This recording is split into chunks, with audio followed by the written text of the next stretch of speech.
Okay, this is chapter 6 of the Reappearance of Rachel Price.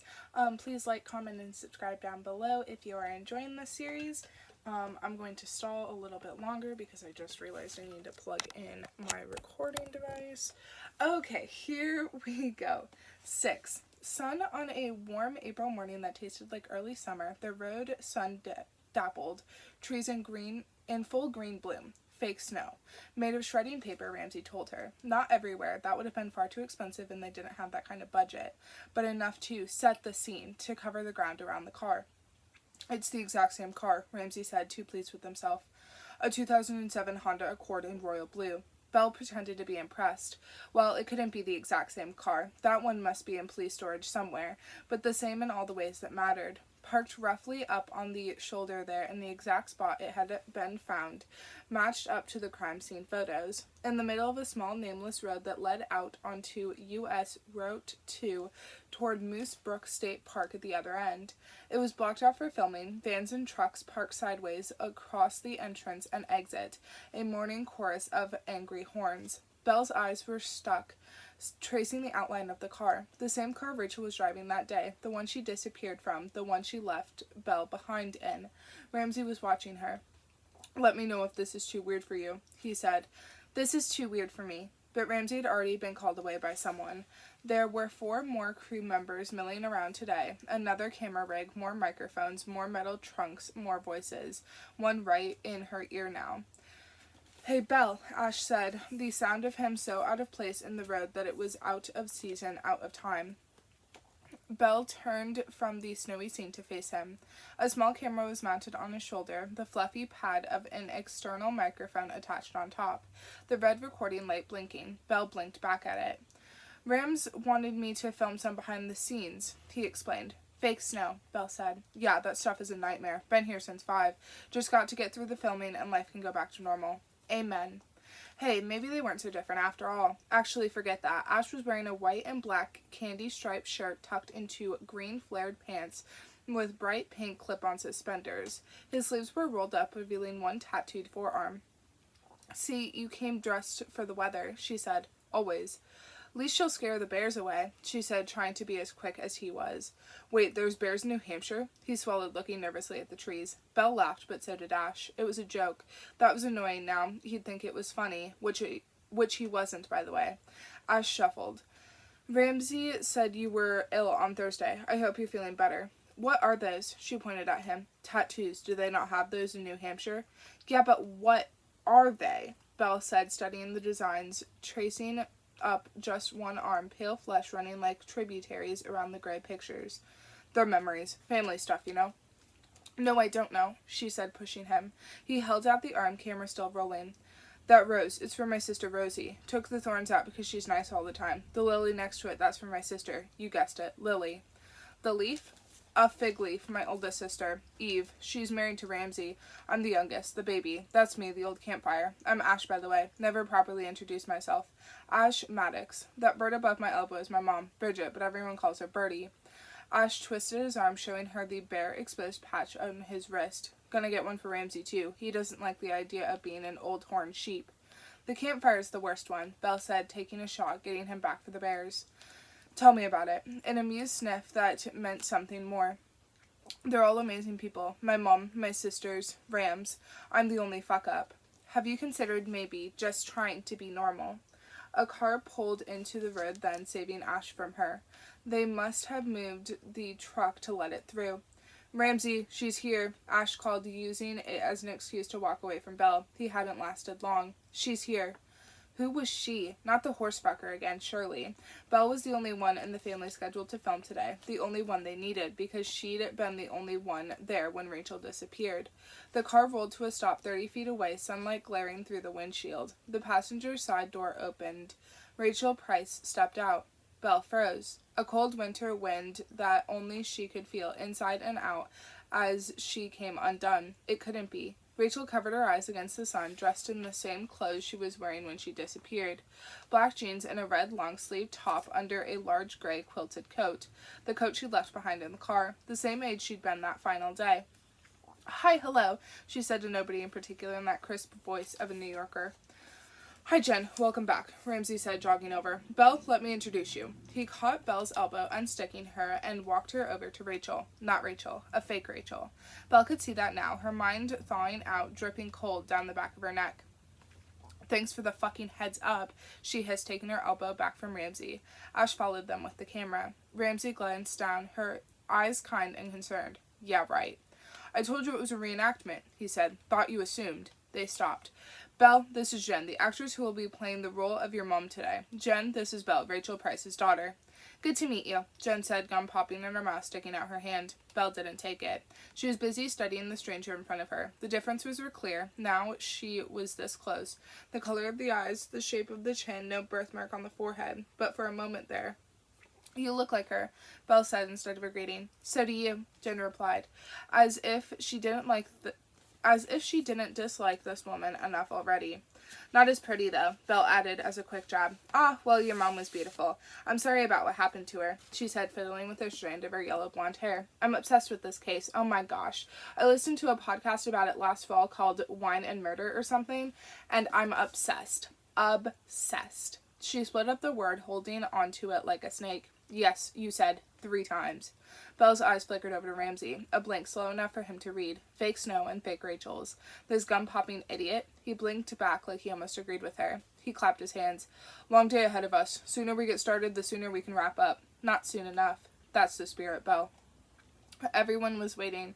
Ash stood there beside the car, headphones cushioned around his neck, beckoning Belle into the back seat. Fake Rachel was behind the wheel. You guys don't actually want me to drive today, right? I don't have a license. Ramsey shook her head from the passenger seat.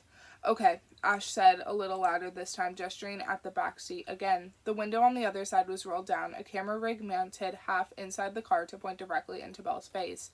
Another camera set up on a tripod in front of the car, shooting through the windshield. Battery-powered light boxes hemming them in. Let's get started, Ramsey said out of his open window. Hop in, Belle. Hop in. Like it was that fucking simple. Oh, she'll just hop in, all right. Belle took a step toward the back seat, the knot growing in her gut, a fake ball of ice, sharp where it melted. She ducked her head, held her breath, and climbed inside, Ash hovering too close like he could somehow speed the process along. Belle sat back, hands balled together in her lap, pressing against her stomach, kneading the knot. You okay? Ash said like he was a fucking mind reader now. Belle lashed out at him. He was the closest in range. Just shut the door, she snapped, flinching when he did. Done. Okay. She was in the back seat. This wasn't so bad now, was it? No different from the front. Not really. We shot the full reenactment yesterday. Ramsey turned around to bring Belle into the conversation. Louise from the crew, her 2-year-old was playing young you, Belle. Very cute. But now we have the real you today. This is more the interview part of the sequence. I'll ask Belle questions, and Jen, today I don't want you to speak or react in any way, almost like you're not here. Fake Rachel was just a prop like the paper snow and the undrinkable water. Why is she here then? Belle asked. We're going to interpose the interview with shots from the reenactment, so you go from young Belle to you sitting in that same seat talking us through what might be happening, what you're feeling. It's hard shooting a reenactment when you don't actually know what happened, but I thought it was important for Rachel to have a presence in both time zones. Here, even though she's not. Belle had something smart to say about that, but it was too late. Ash was in front of the car holding the clapperboard in front of the camera. Someone else shouted, "Action!" loud enough that birds scattered. How does it feel, Belle? Ramsey turned to her. Sitting here in the same car on the same road where your mom disappeared, to be reliving this moment. Did it count as reliving when you couldn't remember the first time? Fine, she said. Bit strange. Why is it strange? Because there was a woman cosplaying as her dead mom sitting in front of her. That I'm here, in the same way it happened 16 years ago. I don't remember being here, but I know that I was, right here in a little blue coat. She was wearing a blue sweater day, like Ramsey asked, the same color to match. Look how Louise from the crew's cute 2-year-old grows up into this haunted young woman. You can tell by the bright blue. I wonder, does being here in these exact same conditions, does it spark anything in your memory? Any images, feelings? Shit, yes, now that you mention it, I've suddenly just remembered everything and solved the entire case. Can you believe it? What a plot twist. She didn't mean to do that, just that Ramsey was now the closest in range, and it was uncomfortable here on the back seat, but memory didn't work like that. If it was gone, or it had never existed in the first place. If Ramsey needed her to have some big revelation for this film to work, she was going to have to disappoint him. Sorry. Never apologize, Ramsey said. I like the real stuff, the unguarded moments. Unguarded? She was as guarded as they came, mate. Layers of iron and steel between her skin. Maybe it's better to start with the little that we do know, Ramsey said, diffusing. Tell us how you were found. I know you don't remember what you've learned since. This is all I know from Julian Tripp's testimony. I was here in the back seat, she said, so tense that she wasn't truly sitting against it, stopping herself from sinking in, a hot ache in her lower back. It was freezing outside, snowing, the real stuff, not paper, but the car engine had been left on, so the heaters were still running and the headlights were on. Mr. Tripp was driving the other way from Route 2.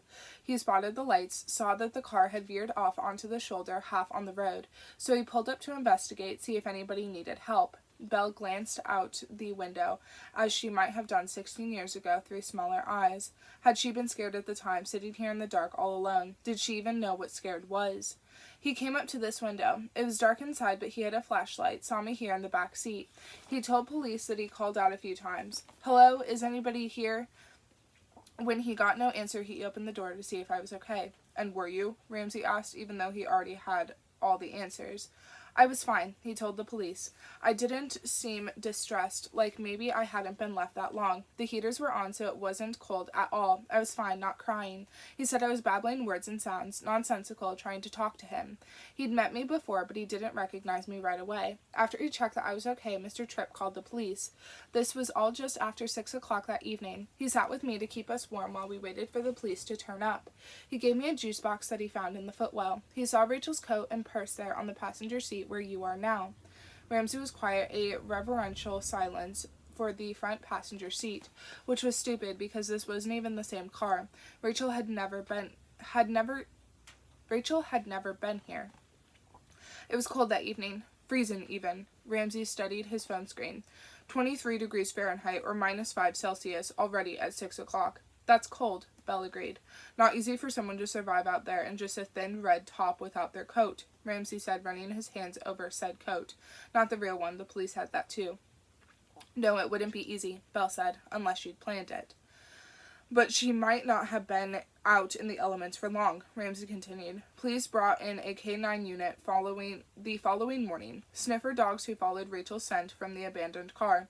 They tracked her scent 30 yards up the road that way. He pointed out the windshield, where they lost the trail, in the middle of the road. That might have been down to the snowy, windy conditions, but it doesn't mean that Rachel didn't walk into the trees, but police initially thought this indicated that Rachel got into another vehicle there. That's why the trail suddenly ends, whether by her own will or not. Wouldn't need your coat if you're getting into another car, Belle said, putting an end to the thread of discussion, cutting it off like Rachel's trail vanished in the wind. You've touched on something that many online theorists obsess over, the fact that the engine was left on and the heaters too.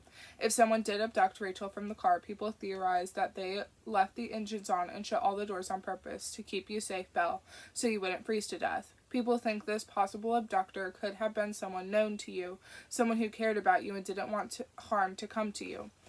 That had been one of the prosecution's theoretical arguments against her dad, scrabbling at straws for the weak case. Belle shrugged. I don't think so, she said. If someone did take Rachel from the car, the engine was probably already running, and if they shut the doors, maybe it's because killing a 2-year-old would have gone against their moral code. Or they thought the crime scene would be more inconspicuous with the doors shut. Or maybe it was Rachel herself who did that, who left me here, whether it was meant to be for a few minutes or longer. All more plausible. Rachel walking away from the car, walking away from her life, leaving Belle behind, but she didn't want her daughter to actually die in the process. Mother of the Year right there.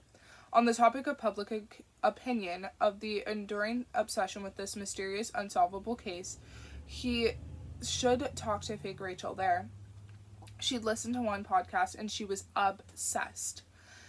Do you mind if I ask you about Philip Alves?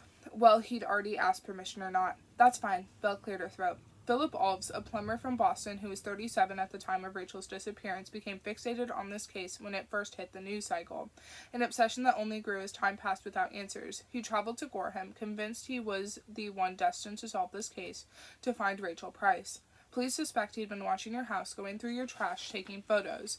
Can you tell us what he did to your Uncle Jeff and Aunt Sherry back then?